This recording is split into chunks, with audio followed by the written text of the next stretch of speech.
मैं आपको बता दूं कि आसाम में जो कुछ भी हुआ है जुल्म हुआ है और ज़्यादती हुई है, बल्कि आसाम में नहीं, मौलाना कलीमुद्दीन सिद्दीकी के साथ जो हुआ, उमर गौतम के साथ जो हुआ है, पूरे मुल्क में आरएसएस और बीजेपी की हामिल जमातें ये सब कुछ जो तमाशा कर रही हैं वो एक तरफा तौर पर अक़लियतों को, दलितों को निशाना बना रही हैं और कहीं न कहीं अपने इक़्तिदार के हसूल के लिए ये बेकसूर अक़लियत के लोगों को भेंट चढ़ा रही हैं।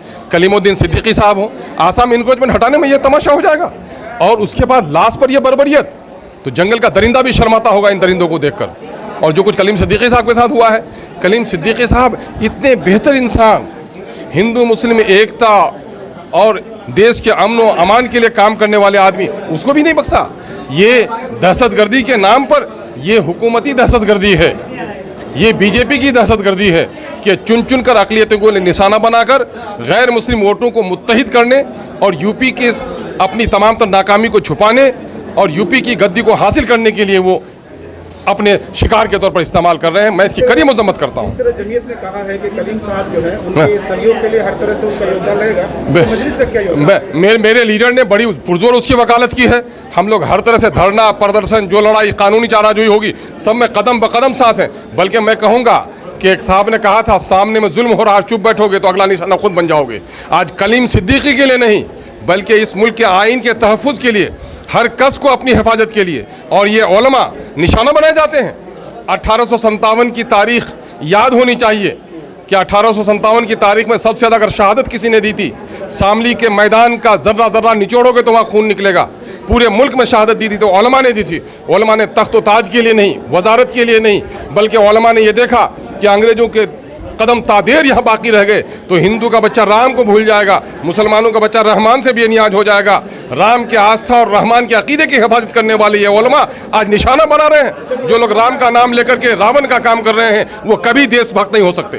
मामला जो है अपने जिले का है, किशनगंज का है, तिगरिया में एक 65 वर्षीय बुजुर्ग के साथ जी जो जगन जो है जो अपराध किया गया है, उस पर अभी तक आपका कोई स्टेटमेंट नहीं है? नहीं, मेरा स्टेटमेंट आया है, बल्कि हमारे पार्टी के लोग वहाँ गए और सबसे पहले इस मामले को तस्तजबाम किया और मीडिया में लाया तो एमआईएम के नौजवानों ने लाया, एमआईएम के लीडरों ने लाया। और इसके मामले में है, अब सवाल ये पैदा होता है, हम लोग सफ़र असफार में हैं, लेकिन मुकामी तौर पर जो हमारी जिम्मेदारी है उस जिम्मेदारी को हमारे लोग अदा कर रहे हैं। जो कुछ भी हुआ है जुल्म और ज़्यादती के खिलाफ एमआईएम कभी खामोश नहीं रह सकता। ये तो हमारी फितरत का हिस्सा है कि जुल्म को देखकर हम चुप नहीं रह सकते। अभी हाल ही में एक प्रोटेस्ट किया गया था और लगातार ये कोशिश की गई थी ये कहने की कि यहाँ के जो लोकल लीडरान है कहीं ना कहीं पंचायत चुनाव की राजनीति को देखते हुए अपने आप को पीछे हटा रहे हैं। ऐसी सूरत में क्या आपको लगता है कि उस महिला के साथ इंसाफ होगा, क्योंकि दर दर की ठोकरें अभी खा रहे हैं? नहीं, महिला के साथ जहाँ तक मामला होगा कि उस रेपिस्ट को आज कैद में, जेल में है, हम लोग का मुतालबा है कि स्पीडी ट्रायल हो और ऐसे लोगों को फांसी दिया जाए। मामला ये कि किसी समूह का नहीं है, उस फर्द का है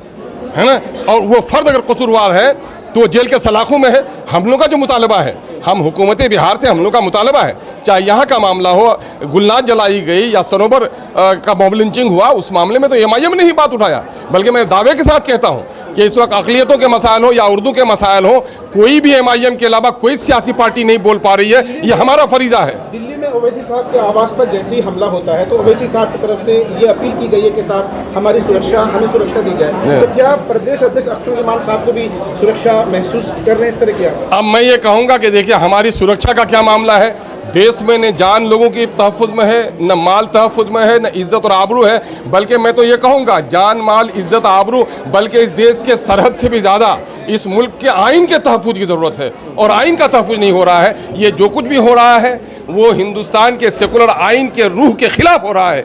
इसलिए आइन को अगर बचाया जाएगा तो सबको तहफ़्फ़ुज़ मिल जाएगा, और आइन अगर बाकी नहीं रहा तो किसी को तहफ़्फ़ुज़ नहीं मिल पाएगा। आखिरी सवाल प्लीज, ये जो नल जल घोटाले की बात जो चल रही है उस पर आपका भी एक स्टेटमेंट आया है। हाँ। और ठीक वैसा ही आपने भी कहा, जिस तरह तेजस्वी यादव ने कहा है, तो ओवरऑल क्या कहना चाहते हैं इस पर? भाई, सवाल ये पैदा होता है कि मोदी ने कहा था कि न खाएंगे न खाने देंगे, तो मोदी जी कौन है? ये एक अमित शाह वहाँ खाता भी है, खिलाता भी है, बांटता भी है। कारोबार में जीएसटी की वजह से, नोटबंदी की वजह से सबका नुकसान हो रहा है, और आपके दोस्त अमित शाह के बेटे का करोड़ों का फायदा हो जाता है, और बिहार का अमित शाह बैठा हुआ या डिप्टी चीफ मिनिस्टर बन करके, और यहाँ पर भी न खाएंगे न खाने खिलाने, किसी को खाएंगे न खाने देंगे। लेकिन इसका तो इंसाफ कर लीजिए, जो कुछ डिप्टी चीफ मिनिस्टर अपने खानदान के लोगों को ठिका देने का काम किया है, क्या उसको गद्दी पर बैठने का हक है? उसको गद्दी पर बैठने का हक नहीं है। यही तो जनता को देखना चाहिए कि कौन है देशभक्त और कौन है देश को लूटने वाले। भाजपा के लोग जबान में देशभक्ति है और अंदर अंदर देश को लूट रहे हैं, उसका जिंदा जाबित सबूत बिहार का जल नल योजना है।